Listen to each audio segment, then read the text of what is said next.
Matthew here from MiniWarGaming.com, bringing you another Beat Matt Batrep. We works here to play. MiniWarGaming's Beat Matt Batrep. We've done a lot of 40k over the last few battle reports, but today we are going to be playing Warhammer Fantasy. Jamie has driven all the way down from Niagara-on-the-Lake to challenge me to a rematch. So the last time he played me, it was Ogres versus Tomb Kings, which is what we're going to be doing today. And your army is a little different, right? And my army is very different from last time because I'm going to be trying out all the new models that I got painted by Worthy Painting. So you're going to take a look at those in just a moment. This is going to be 2,000 points of Ogres versus Tomb Kings. Let's take a look at the game. Let's take a look at my 2,000 point Tomb King army. Now I decided I wanted to bring all the new stuff that Worthy Painting painted for me. So I decided to bring in King Cetra the Imperishable. Even though this is only a 2,000 point game, he's 475 points, but he's awesome. He's basically a big, huge, heavy chariot. I still have to base these with the sand yet, but hopefully you'll forgive me. And then we have a new group of chariots with a full command.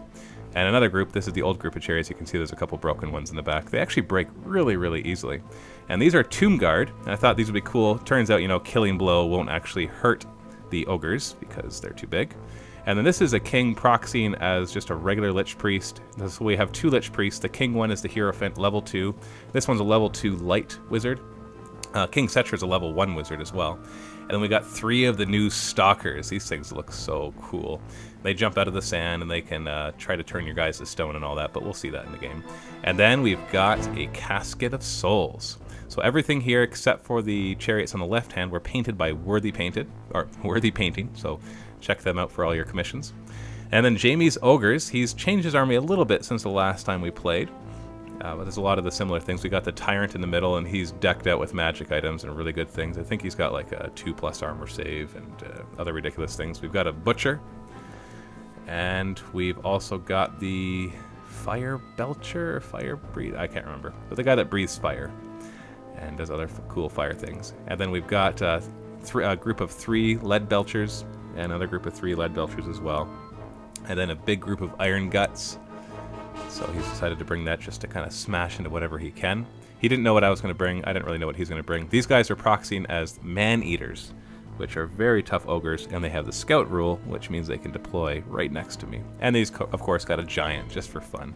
Because you got to bring a Giant just for fun if you're playing ogres, right? And that is his 2,000 point army. So we talked about doing a different scenario, but in the end we decided just to do the simple battle lines. I know that the terrain looks boring, but I find that with fantasy, if you put too much terrain on the board, it actually becomes just annoying more than fun. It's not like 40k or War Machine where the terrain can really add to the experience. Most of the time when you play it, you just don't want much there. Maybe just a little bit to add some variety to the battle. But anyway, so we rolled off and I get to deploy first, so I get to put my first one down. My strategy is pretty straightforward. We're going to have a group of chariots on the left flank, and then right beside it will be Cetra and his group of chariots. He's got a cool rule. Normally the Tomb King in the army, whatever unit he joins, gains his weapon skill, but this guy gives it to everybody within 6 inches as well. So his weapon skill is 7, so I'm going to basically try to keep my army all around him, because then all of my guys will have weapon skill 7. So a lot of his ogres will be hitting me on 5s, and I'll be hitting him on 3s, and that makes a big difference. Casket of Souls is going to go up on that hill, so he has good line of sight. And then the Tomb Guard are right beside it as well. I'll just put that down so you could actually see what's going on. He's deciding to deploy his guys. These 2 hills, we're going to count them as hills, even though they kind of have sheer cliffs. So a hill is open terrain, and if you charge down it, you get +1 to your combat result. So he's starting his big group of Iron Guts, who will be joined by all of his characters in the middle. So it's a bit of a risky move, but it does make that little ball in the middle, or big ball in the middle, very, very powerful. And so I got all my guys deployed first, because I'm putting my characters in there right now, which means that I will get +1 to see if I get first turn.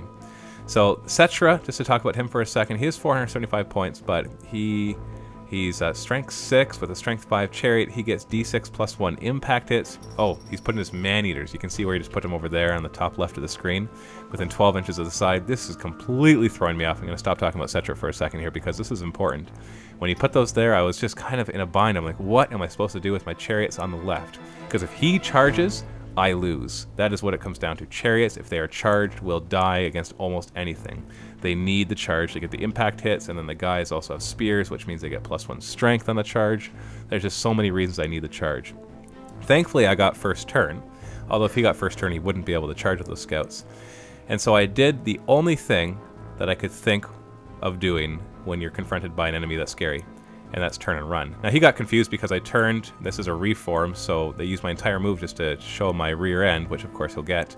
But in the magic phase, I decided to, oh, this is the Casket of Souls, by the way, and he casts it, but then he dispels it. But I still have 4 more power dice, so I use it to get an extra move instead. He actually dispels one of the extra moves, but then I had 2 more dice, and I had another, I think Cetra then cast that spell, because I have 2 guys with that. So then my chariots were able to make a full move and get away from his man-eaters. But it does kind of bring them out of the game. And then my chariots fired at the ogres, and actually managed to take out 2 of their wounds. I was hoping for 3, because those guys get D6 shots each at strength 4 armor piercing, so basically ignoring the armor of the chariots. His man-eaters move forward, not able to charge, which was really good for me, but I still have to worry about them because he's still flanking me with them. And then he's moving up with all of his other guys, his giant and his lead belchers, the other lead belchers on the other flank. He's basically saying, okay, I know you're going to get the charge, you're much faster than me. It's important for ogres to get the charge too, but in the end he has a special item, a magical item, we said just to move the hill because it wasn't going to matter. So we'll get back to his magic item in a second. The lead belchers get a bunch of shots, and unfortunately for them, don't roll too well. Only managed to inflict 3 wounds. I don't save any of them because they have their ward saves because of regeneration, being joined by the Hierophant. The other lead belchers fire at these chariots. They get 15 shots, and they don't roll too well though. I only managed to do 4 wounds. Kill the chariot though, which means I lose my rank bonus, which means they won't be strength 5 impact hits, only be strength 4, except for Cetra, of course. And then he's got a few pistols he fires, but it turns out he's too short. Or the range is too short. So end of round 1. So like I said, he's got the magic item in his butcher has it. Basically, it's a 1 use only. All mages or wizards within D6 times 5 inches automatically roll on the miscast table. So he's holding on to that. I've got 3 wizards in total. I got Cetra and then the 2 actual priests. So he's hoping that I just get in there, he'll use it in my magic phase and try to do some damage. Alright, go ahead and click the link below for round 2, or click the annotation if you're watching this on YouTube.